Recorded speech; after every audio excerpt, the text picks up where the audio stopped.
Hi, I'm Robert Stevens, editor of Boating Life magazine.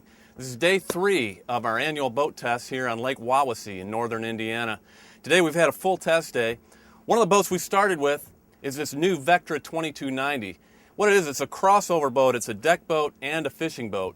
So if you're looking for the family features of a deck boat, yet the fishing features of a true fishing boat, you can get it all in one package here. And what they've done is they've integrated some rod holders under the gunnels, also some vertical holders on the gunnel. We have this optional T-top here that has rocket launchers and spreader lights.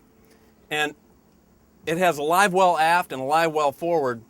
And you can remove these pads so you have plenty of fishing room. But at the same time, they've added these filler pads. So you have this large bow seating here. You also have stern seating. And there's even a portable toilet under the console here. We tested the boat today with the Yamaha 225 4-stroke, and we got it up to 51 miles an hour. What was nice about that was that it was a very smooth ride, and because of the dihedral hull that they use on the Vectra, we were able to get low planing speeds of 15.5 miles an hour, which is really nice if you're out just trolling along trying to sight fish a little bit, or if you're pulling a tube and you want to save a little gas. Now, Randy Vance also tested one of Starcraft's brand new fishing boats. Hi, I'm Randy Vance, editor-in-chief of Boating Life magazine. Robert, that deck boat looked like it was going to be ideal in coastal waters where people are fishing for shallow water fish. Also, I'm thinking that's going to be great on striper lakes like Bull Shoals, maybe Lake Mead, or Lake of the Ozarks, a great trolling boat.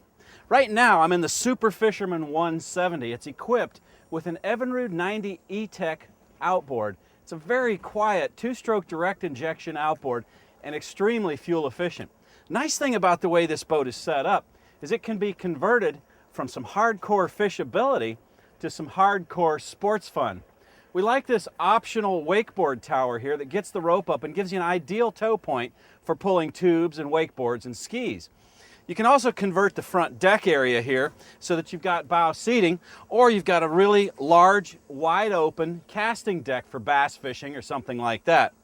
Another great feature about this boat is the way you can peel off the Minn Kota trolling motor, slides right off of its locking plate, and then you've got an unobstructed view for sport boating, and then when you go back to fishing, pop it right back on and you're ready to go. Starcraft has been making boats for a long, long time, decades. In fact, I think the company's celebrated its 100th anniversary already, and they were making metal boats for the War Department in World War II. A lot of experience here, and it shows in the way they build the Super Fisherman 170 Sport. We've also had a chance to test 4 new pontoon boats from Starcraft and Sylvan. This happens to be the 256 Majestic. This is Starcraft's top-of-the-line model, and they've totally redesigned it for 2009. Some of the things that I really liked about this, and I'm going to walk through it briefly, is this raised helm. They didn't used to do this. It gives plenty of visibility over bow passengers. Now, Starcraft has also redesigned this dash panel here and cleaned up the look of the gauges. And back here, they've incorporated a new galley. And this countertop that they have going on here is about as big as you're going to find on a pontoon boat because there aren't any lids on top of it. So you have plenty of space to work with food or whatnot. And underneath, our boat came with an optional refrigerator. So you don't have to carry extra coolers on board. Now, the new Majestic 256 is designed to make it easy for families to play as well. Underneath here is one of the largest changing stations you're going to find in a pontoon boat.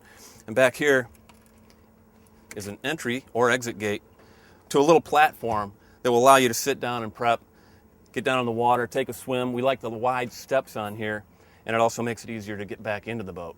Now, Randy Vance also had a chance to test a new pontoon boat from Starcraft as well.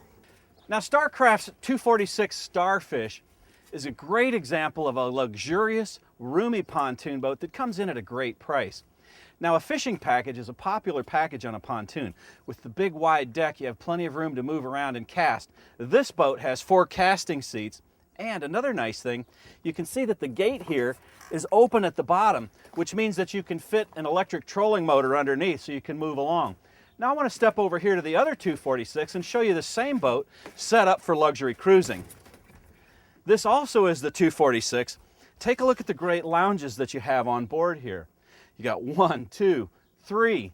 Oh, and then the captain's chair, like this is the spot that I'm going to have. If you want even more luxury, take a look at the Mandalay that Robert tested this afternoon. Well, our test day is coming to a close here, and what a way to end it but with the Mandalay 8525 from Sylvan. This boat has been totally remodeled as well. Some of the things that they've done, well, one of the major things they've done is they've revamped this corner unit over here. They've added a lot of style there with that. There's stainless steel all around this boat. There's track lighting under the seats. Back here is a big wide galley, once again with a lot of countertop space. People like that when they're out on the boat so things don't roll around. And here's something really trick, and I've never seen this before. It's basically a bar. Got 3 bar stools and this Corian top back here, so you can sit back here when the motor's off and just chill out. And if I were in the market for a pontoon boat, this is something that I would really consider. It's this snap-out carpet, because underneath it is vinyl flooring, and that is really easy to maintain. You just take a hose and rinse it off at the end of the day. We tested the 8525 with a Suzuki 200 4-stroke. That's quite a bit of power for a 2-tube pontoon boat, but this is 25 feet, so it really came in handy. And we were able to get over 41 miles an hour, which is really good performance for a 2-tube pontoon, especially when it comes in, again, at 25 feet. But what was really impressive was our time to 30, 5.7 seconds. That is extremely quick for a boat that, again, is riding on 2 tubes. What really makes a difference is that 200 horsepower Suzuki. Not only does it give you the quickness, but our decibel levels, sound levels, were as low in this boat as we've had during any boat test that we've had this year.